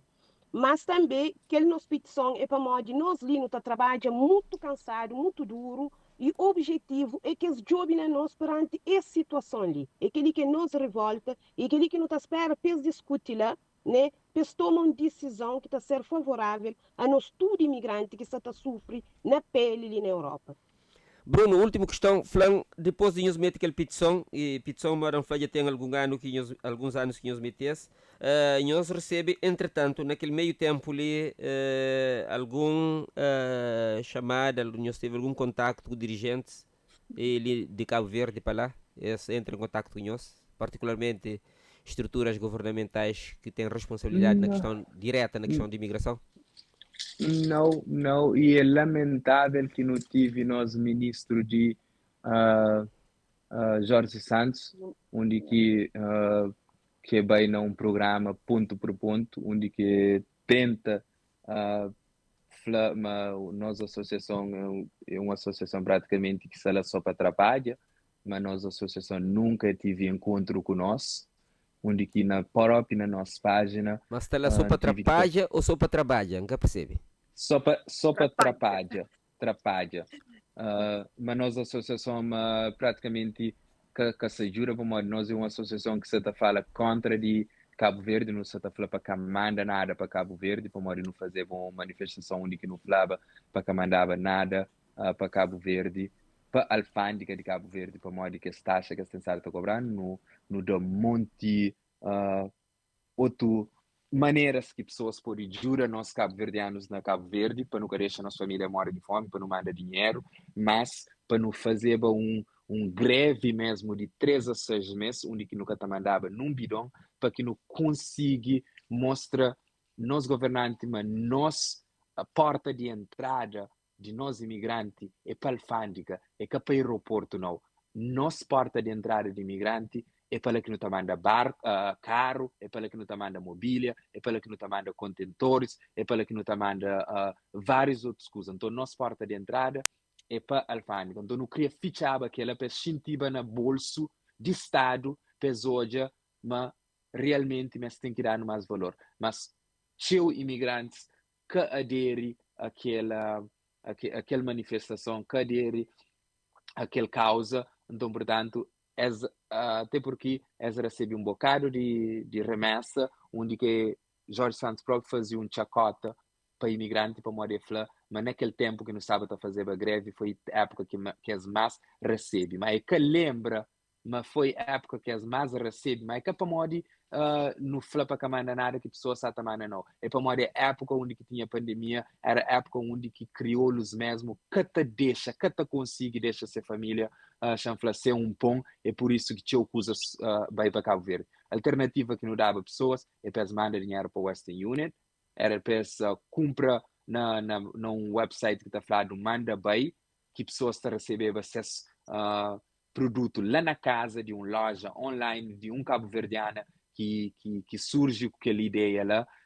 Então, não dá muito alternativo, mas não queria bloquear a alfândega, pelo menos para 3 a 6 meses. É que acontece, não esperava, não gostava mesmo que nosso povo deixa de ser um bocadinho fanático de políticos mesmo, ou de MPD que o PICV chanfla assim, que é para não poder travar e unir a força naquela luta ali. Nunca consigo. Mas a respeito de Jorge Santos Manfla, nunca é que a Xinta com a associação mesmo percebe a inteira de problema para morrer odiando sempre como inimigo de país. Mas na realidade não. Nunca inimigo de nenhum partido, nunca inimigo de nenhum governo. Não crê só que qualquer governo ou qualquer líder que está na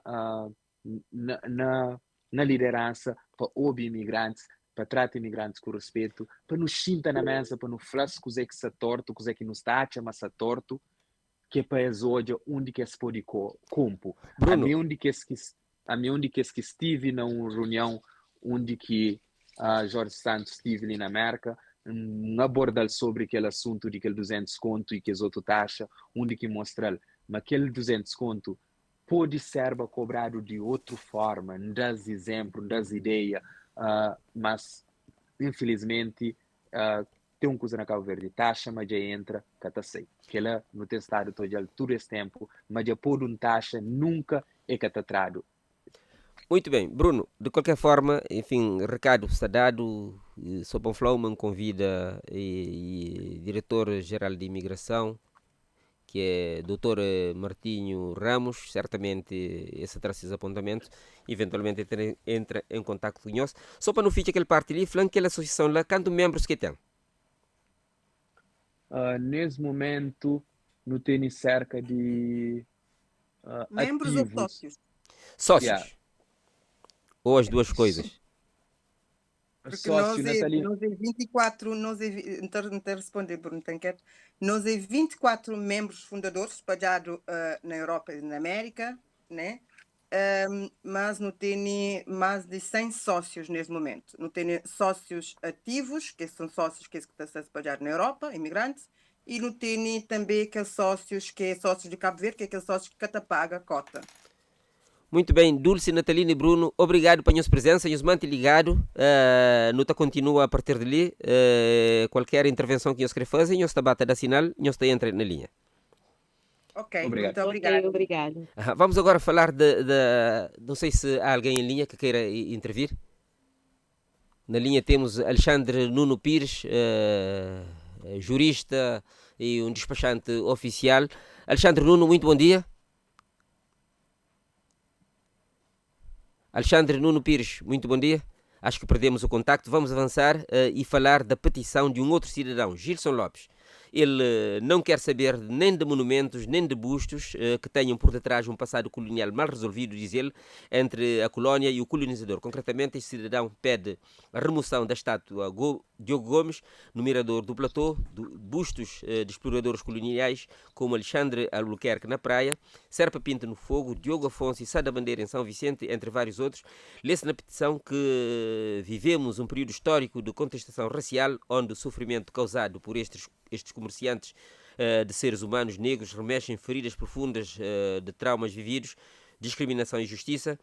Gilson Lopes pede que não mais se homenageie essas pessoas, nem sistemas baseados na venda e na compra de seres humanos. Lourenço Gomes, isto aqui é para si, mas se me permitires, eu vou ainda ao encontro do Dr. Correia e Silva, que vê um caminho para a reconciliação com a história, no presente, contrapondo as estátuas e bustos erigidos que ele sugere que devem ser mantidas com outras versões monumentais da história, sem se opor naturalmente aos desejos de quem as deseja retirar. Mas antes, talvez, conseguimos ter o contacto de Alexandre Nuno Pires. Alexandre Nuno Pires, muito bom dia. Bom dia. E muito obrigado pelo teu contacto. Quero intervir relativamente aqui, painel. Bom, não, a painel, sobretudo aquilo que...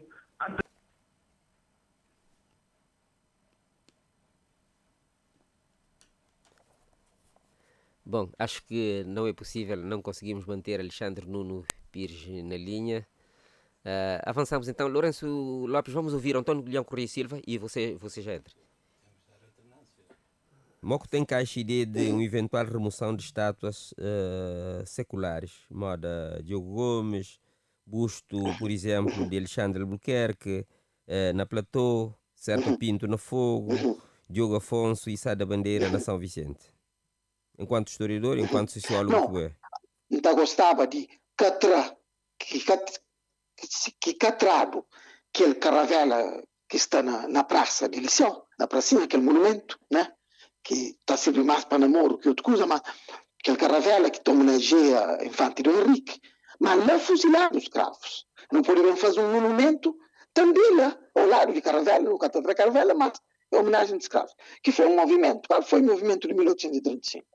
O movimento de 1835 acontece quando os liberais estavam a voltar por ele na Portugal, na 34. A mim, então hoje, não compreende que certas estátuas geram leituras críticas.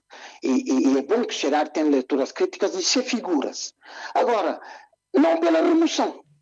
Como a remoção está aparecendo sempre e traz algo de cena, em vez de estando lá, ressignifica. E também, como historiador, não está chamando leituras de história. Porque me contra leituras únicas de história. Porque está um pouco aquele outro. Para outra fica único na mesma. Ou seja, história é que de maus e bons, né? É mais complexo do que isso. Portanto, mim é a favor de ter novas estátuas que te resgata outras figuras e que está ao lado de que as que está. E para não ensinar uma história que é diverso, que é diversificado, que é contraditória. A maior história é, olha, que ele Diogo Gomes foi um navegador que chega a Cabo Verde, mas também foi um promotor de escravatura, de tráfico de escravos, que ele existe. E é bom que esta lá para não te conta, para não te mostra. Mas tem várias figuras no papel ao longo dessa conversa. Mas teve uma revolta de escravos com o assassinato, com assassinato público, com fuzilamento público, né? E que ocorre onde fica um caravela quinhentista que homenageia Infante do Henrique. Mintacha, mas devia ter um monumento. Devia ter um monumento de Infante do Henrique, navegação, achamento de Cabo Verde, etc. Mas também escravatura, né? Portanto, a mim é mais a favor de trazer novas estátuas que remove estátuas. Né? Mas não admite um debate que deve estar aberto. E não compreende posições contrárias. Não compreende, quer do ponto de vista emocional, quer do ponto de vista intelectual. Mas está mais preocupado com as estátuas que está lá do que as que está. Isto é, ausências para mim é mais presente, se você crê, que é que está lá. Lourenço Lopes, gostaria de ouvir-te. Gomes. Lourenço Gomes. Bom, de facto, não está seguido na crioulo, sim. Na medida em que não tem patrícios que está lá fora e que está crioulo, venta fala crioulo. Não, não está como se aquele exemplo que o Rui Silva apresenta, que no caso da vela, aquele monumento sob forma de vela que está ali na pracinha de Liceu, de facto, cada vez ser trote, assim como cada vez ser retirado do próprio Liceu, o edifício. Porque o edifício e a vela, tudo isso foi levantado como monumentos comemorativos de um tempo, de uma data. O próprio Liceu em si foi construído para comemorar os 500 anos. Hoje, Domingos Ramos. O Liceu Domingos Ramos, para comemorar os 500 anos de achamenento de Cabo Verde. Assim como quando está falando de retira, porque nunca deve homenagear, a homenagem foi feita no passado. Tanto é que não estou chalo nas boletins oficiais. Quer dizer, no caso de Sá da Bandeira, se homenagem não só para ter um busto, ter uma estátua, como também para dar nome a uma rua, plasmou na boletim oficial da província de Cabo Verde, número 7 de 1876, onde é que te aparecia um edital que está a referência a essas homenagens, que também nunca te podia fazer desaparecer. Quer dizer, nunca te podia fazer desaparecer, que essas fontes escritas, de que vale não fazer desaparecer o monumento, se nunca te podia fazer desaparecer fonte escrita referente a esse monumento. E mais, essas figuras, é claro que nesse percurso histórico, esse tem ações boas, esse tem ações menos boas, assim como qualquer ser humano na sua vida. Ele tem ações boas ou positivas, ele tem ações negativas. Naturalmente que, sobretudo quando que as ações boas te poder trazer até exemplos bons para a sociedade, para a comunidade, é bom que ele seja valorizado. Por exemplo, na casa de Sá da Bandeira, ele foi homenageado por ser um indivíduo que ele é legislador. Ele legisla, por exemplo, sobre a proibição da exportação de escravos. Ou seja, não está na contramão daquilo que foi exatamente se luta, independentemente de ele ter tido ações menos boas na sua vida. Então, por que não está de valorizar aquele gesto que ele teve no passado? Por que não tem que fazer esquisito? Já me falou assim.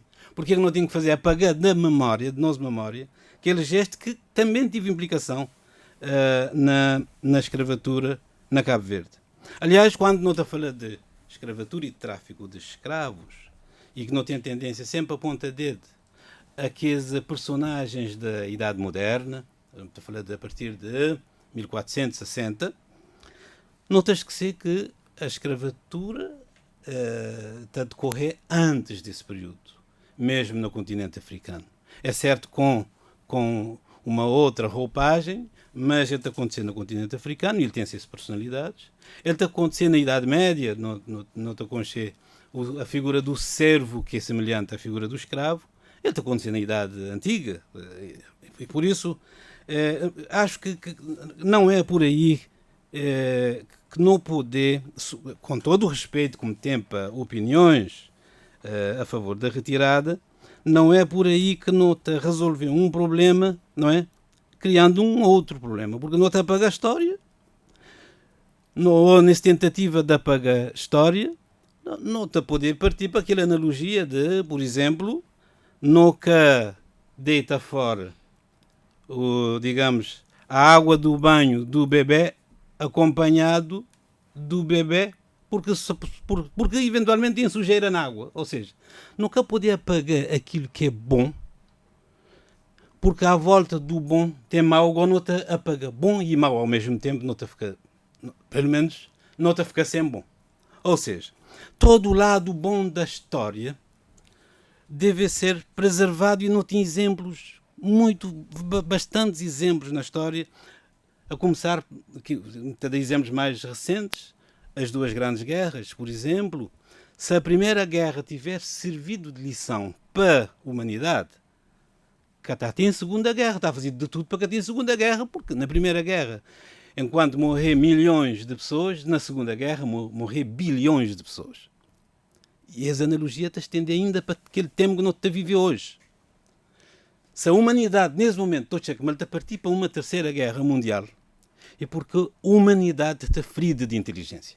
Porque já sabido, nós não temos consciência hoje, o que é consequências de uma terceira guerra mundial, principalmente se for usado de forma maciça armamentos que não se vê que mantêm capacidade de destruição, os nucleares, não é? Então é por aí que nota alerta para a importância de nunca pagar história independentemente daquilo que ele te representa para nós. Lourenço, a própria explica apenas porque que ele é a versão. Mais uma vez. Lourenço Gomes. Vamos lá. Por que aquela versão a esse monumento? Essa versão é um movimento, quer dizer, muita volta a destacar que muita respeita posições, mas, na minha ponto de vista, tem uma questão cultural que está à volta disso, porque é preciso também ter noção que monumentos está a servir para fazer arranjos urbanos, não é? Sempre que está a fazer traçados urbanos, está concebido vilas e cidades, que está previsto só ruas, está previsto largos também, praças. Aquela conotação positiva, portanto. Esse é o lado positivo da questão. Sim. E na perspectiva de, por exemplo, um indivíduo que muito estuda artes visuais e que estuda urbanismo, Pedro Babiano Braga, ele está a fazer uma analogia, uma comparação entre uma cidade e uma casa de habitação. Uma cidade, digamos, uma casa de habitação, ele tem hall de entrada, ele tem sala de visita, ele tem corredores. Então ele está a fazer uma analogia entre uma casa de habitação e cidade, em que ele olha, normalmente na hall de entrada de uma casa, sempre esses donos têm preocupação de decoração. Para esses visitantes, a hora que entra nessa casa, tem uma imagem visual agradável daquela casa. Assim como se ele entra na sala de visita, também tem preocupação de decoração para melhorar a imagem visual do lugar. Ele está a fazer uma comparação a uma cidade, mostrando que, por exemplo, uma cidade, se praças, funciona como uma espécie de salas de visitas, onde é que é necessário também trazer aspectos decorativos que te mostram aquilo que é gosto que não deve ter para com a nossa cidade.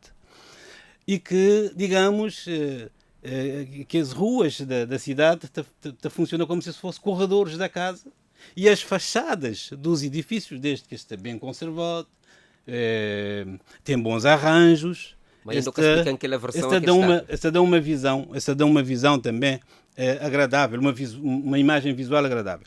Então, as imagens de visão agradável nas praças têm a ver com a presença de estátuas. Então, que as estátuas não te encontram nas cidades, isso que até representa só um capricho de fazer valer, digamos, a ação a que está ligado que ele figura, nesse aspecto negativo que é visto.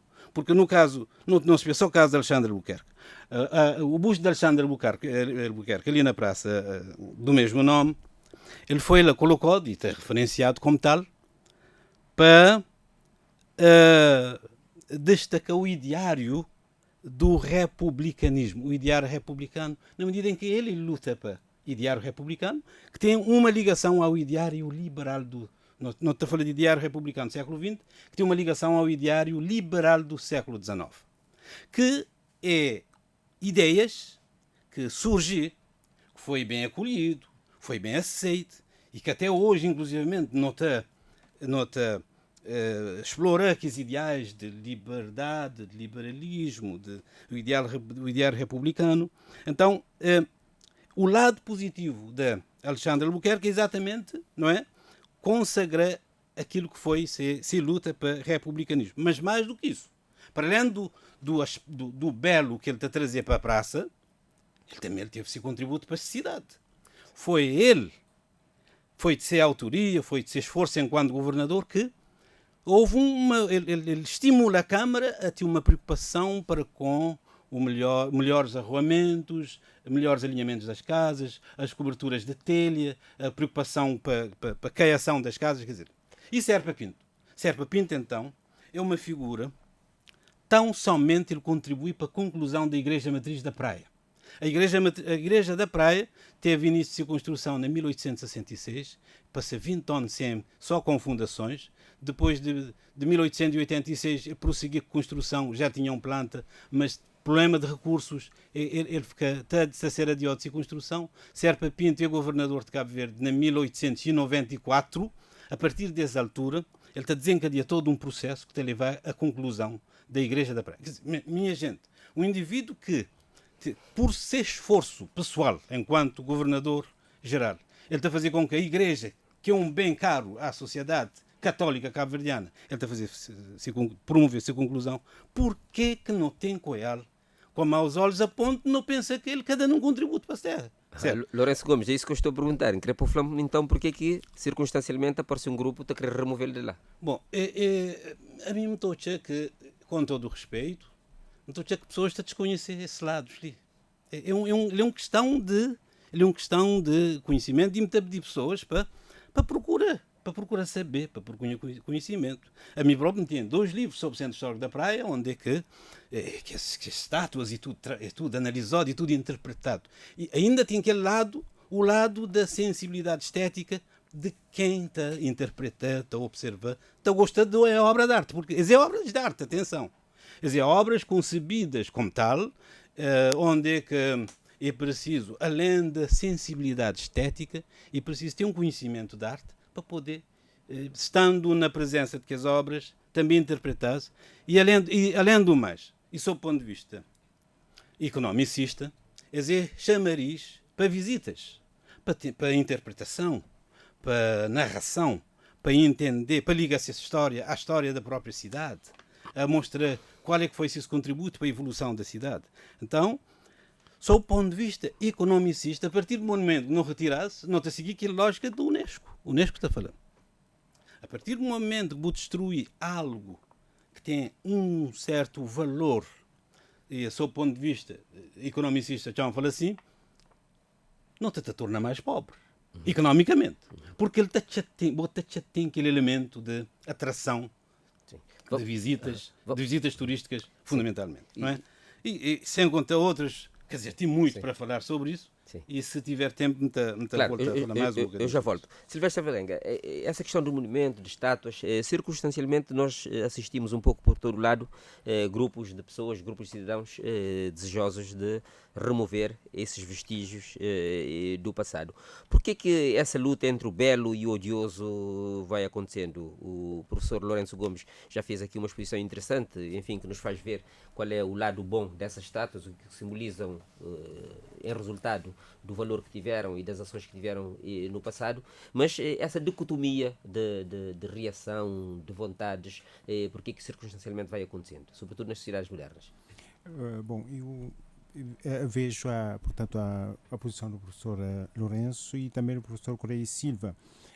Concordo com as posições deles. Agora, eu faço uma leitura a partir de uma perspectiva antropológica, uma vez que também sou antropólogo, que é o seguinte: a memória e a maneira como as pessoas veem os factos, a história, a realidade, eu acho também que isso deve ser respeitado. Quer dizer, portanto, é legítimo que cientificamente, portanto, aquilo que aconteceu não tem como apagar. Quer dizer, aconteceu, quer dizer, se a pessoa era boa, era má, fez ou não fez, isso é um facto.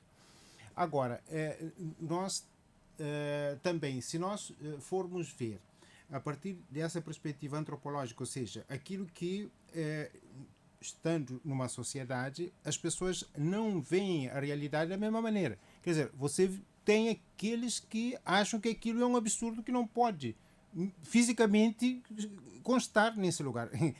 Eu acho que o grande desafio é dialogar nesse aspecto. Quer dizer, é o diálogo entre... Portanto, olha, esse é um facto histórico, é uma realidade, nós não podemos apagar a realidade. Por outro lado, você tem, quer dizer, não são duas pessoas, às vezes são várias pessoas. Nós assistimos isso na Europa, as pessoas derrubando estátuas e, portanto, jogando no rio, etc, etc. Eu acho que nós estamos num outro mundo, quer dizer, num mundo em que as pessoas têm perspectivas ou podem ter perspectivas diferentes. Agora é saber como lidar com essas perspectivas diferentes. Sim, professor. Sim, quando, no caso, o que tem acontecido na Europa recentemente, mas também no passado, no século XIX, na sequência da Revolução Francesa na França, houve uma onda radical de destruição de tudo aquilo que está a representar o antigo regime. Então, o que é que de mau não poder olhar no antigo regime, aquilo que não tem chamado antigo regime, que está na finais do século XVII, ainda um pouco do século XVIII, ou que está também de trás, é a maneira como a sociedade se organizava e que a sociedade achava demasiados privilégios em determinados grupos, designadamente a chamada nobreza e o chamado clero. Privilégios enormes que criou imensas contradições na sociedade.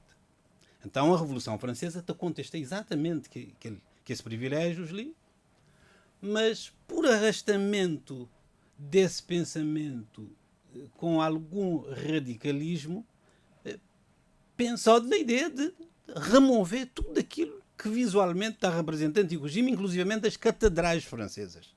Então começou a aparecer vozes, designadamente do escritor Victor Hugo, que foi um escritor romântico e que está a escrever com algum dramatismo, está a mostrar a franceses que caminhos que está a seguir, está a tentar acabar com aqueles sinais do antigo regime, onde é que está a acabar também com essa história e essa memória. Quer dizer, então não está a acabar com aquilo, tudo aquilo que de bom foi para a França, não está a acabar com aquilo também. Então, a partir daí, pessoas que caem na realidade, não é? Então, parou de que aquela onda de destrutivo. Na casa de Cabo Verde, não tinha alguns exemplos também. Em 1975, após a independência de Cabo Verde, não teve, a estátua de Diogo Gomes já tinha sido retirado, atenção, foi retirado. O pelourinho da Ribeira Grande de Santiago, Cidade Velha, foi vandalizado, retirou-se-lhe a cruz de Cristo, a esfera armilar, não é? Porque a ideia é mostrar que não, porque não te a fazer apagar aquela aliança entre Igreja e Estado na história de Cabo Verde, naquilo que não estou a dizer que é mau, sobretudo na escravatura, certo? Então foi retirado a esfera e a cruz. Depois ele foi reposto. Bom, professor Lourenço, quer dizer que se a estátua de Diogo Gomes, se as estátuas assim, se esse for reposto, se poderia desaparecer se fosse posto no fundo do mar. Mas esse torna a ser reposto, com certeza. Não é? O que determina a opção para um ou outro estátua? Já não tem alguns estátuas, alguns monumentos de cabo-verdianos, Cesária Évora, na São Vicente? O Rei Silva dá um bom exemplo. O Rei Silva, António Correia Silva, mostra que, de facto, quer dizer, nós nunca podemos continuar. É que na Cabo Verde não tinha ideia que não deve há dias uma pessoa está falando que não deve eliminar determinada coisa. Elimina, pura e simplesmente eliminar. Não, se não tem algo que está construído, se não tem algo que foi até com algum suor, a não ser que ele cria grandes problemas para a sociedade, não deve acrescentar mais elementos. Por exemplo, na casa de decoração urbana, eu não tenho que as estátuas te representam o passado colonial. Agora não deve pôr ao lado daquelas estátuas, ou em complementaridade daquelas estátuas de figuras de nossa história recente. Não tem grandes figuras, não tem pessoas que contribuem, por exemplo, de forma decisiva para a implantação da democracia na Cabo Verde. Não tem pessoas que lutam para a independência nacional. Alguns já têm estátua, outros que têm. Não tem grandes figuras na campo, na música, na cultura de uma forma geral. Assim como outras sociedades está a fazer, nós não devemos fazer também para não fazer perdurar no tempo aquilo que não tem de bom do ponto de vista cultural, do ponto de vista histórico e tudo. e tudo mais. Sobre, porque quando se fala das estátuas, de destaque às figuras nacionais, nessa reconstrução da identidade nacional, eu queria perguntar ao professor como vê o destaque que se dá o Amílcar Cabral em relação ao Diogo Gomes. Tem sido discutível. Sim. Porque é isto, porque repara, muitas vezes as figuras nacionais são relegados. Pois. Estão aqui, muitas vezes, quando o Dr. António Correia Silva diz nós devemos torná-los visíveis, porque estão visíveis. E se formos colocar agora uma estátua ao lado da outra para se poder reconstruir, estamos muitas vezes a construir aquilo que não é para se construir. Claro, não seria bem colocar um ao lado do outro. Claro. Então é preciso refletir numa perspectiva de reconstrução nacional, muitas vezes nessa perspectiva atual, talvez deslocar. Quiçá aqui uma situação que é para refletirmos para o futuro, que é a questão de um museu nacional para poder, muitas vezes, colocar nos aspectos históricos, como o professor trouxe aqui, o BO que destaca as estátuas, numa perspectiva de reconstrução da história. Não, perfeitamente. Quer dizer, nós já deixamos claro que estamos abertos aliás, nós não estamos com aquela atitude manicaísta de pensar que tudo o que parece mau do outro lado não é mau de todo, não é? Não, nós estamos abertos a essa discussão. O António Correia Silva traz uma sugestão interessante de relançar mais monumentos. Não tem que ser um ao lado do outro. No caso da estátua de Amílcar Cabral, que você tocou, a primeira localização da estátua era o Ilhéu de Santa Maria. Não se conseguiu colocar. O ideal para muita gente seria lá onde está a estátua de Diogo Gomes. Já não se podia colocar porque estava lá a estátua de Diogo Gomes. Foi colocado numa zona que na altura, aqui no Espaço da Várzea, era considerado como um lugar praticamente estaria lá relegado para um espaço sem movimento. Qual é a realidade que temos hoje? Outra, radicalmente. Silvestre Valério. Só para concluir e fazer um comentário referente a isso. E eu acho que nós não podemos... Você tem 2 minutos. Não, claro, rapidamente. Não podemos ir para extremos. Vou dar exemplo de ir para extremos. No Brasil teve essa questão em relação à memória. Fizeram assim, um governador resolveu, por causa da escravidão, porque tinha arquivos da escravidão, entrada de escravos no Rio de Janeiro, ele mandou incendiar aquilo, apagou, portanto, eliminou completamente. Só que tempos depois viu, portanto, isso não deveria ter feito. Quer dizer, eu não creio que o caminho seja eliminar, acabar. Por outro lado, essa de, portanto, também manter tudo como está, eu acho que isso cria também desconforto. Eu acho que há que encontrar algum tipo de equilíbrio entre esses dois extremos. Não eliminar, como aquilo que aconteceu no Rio de Janeiro, portanto, um governador decidir incendiar arquivos históricos de toda a história da escravidão, portanto, quase toda, porque aquilo que entrava, a maior parte entrava através do Rio de Janeiro. Bruno de Pina, no caminho do aeroporto não tem uma estátua de imigrante, é uma boa homenagem para a imigração. Executaste? É um bom homenagem para imigrantes, sim, mas a mim está também não entende tudo. É claro tudo que eles que cresceu a homenagem, já entende.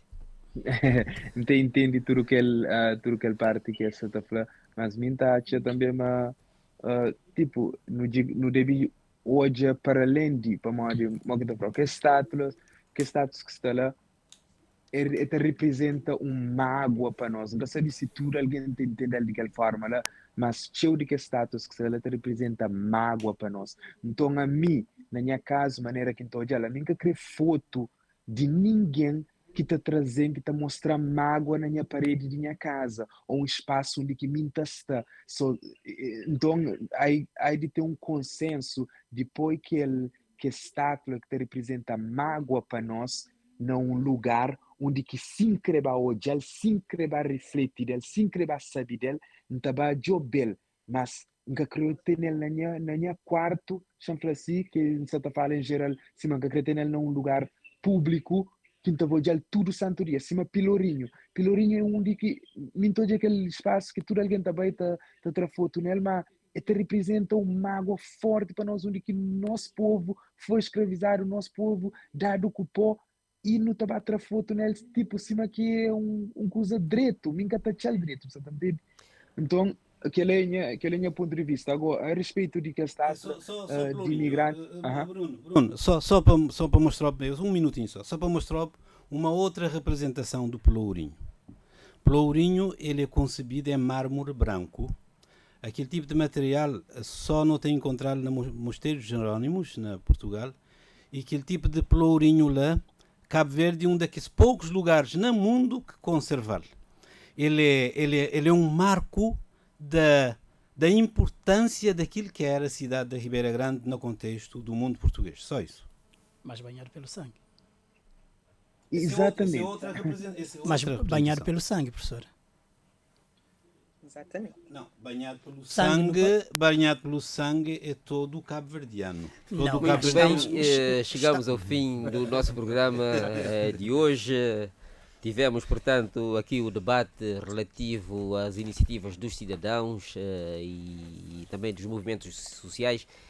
Vimos as grandes petições que estão na Assembleia Nacional para efeitos de análise e debate entre os deputados. Vamos ver do que resultarão. Portanto, dentro de poucos dias, a próxima sessão parlamentar vai se debruçar justamente sobre isso. Tivemos, portanto, como convidados António Correia e Silva, Lourenço Gomes, Gerson Soares, Adilton Neto, Silvestre Varenga.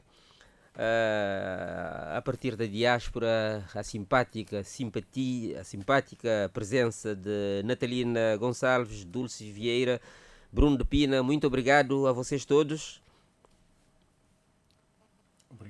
Muito obrigado nós. Agradecemos imenso. Lídio Silva e Maurino Delgado a partir de São Vicente com uma relativa dificuldade em entrar. Um convidado tentou participar, não conseguiu. Vamos ver as condições técnicas para que nas próximas edições tenhamos, portanto, a participação social nos nossos debates. Muito obrigado a todos. Até a próxima edição deste programa. Na técnica, Ivandro Mendonça e Hélio Lopes. José Mário Correia mediou. Muito obrigada. Temos uma entidade reguladora. Vai haver... E nesta matéria de recursos de Estado... Os administradores têm que ser, na verdade, isento. E na Cabo Verde não tem respeito com o seguinte: povo catafará. Por isso que é importante que autoridades como Com essa perspectiva, Cabo Verde reitera perante esta Assembleia o seu firme propósito. Espaço à Nação. Entre o debate que Cabo Verde precisa e o debate que os cabo-verdianos querem escutar no ponto do rebuçado. Política, Economia, sociedade, educação, cultura, desporto e muito mais. Porque a nação faz-se do debate de ideias, da troca de opiniões, no limite das liberdades individuais. Espaço à Nação, um programa de José Mário Correia.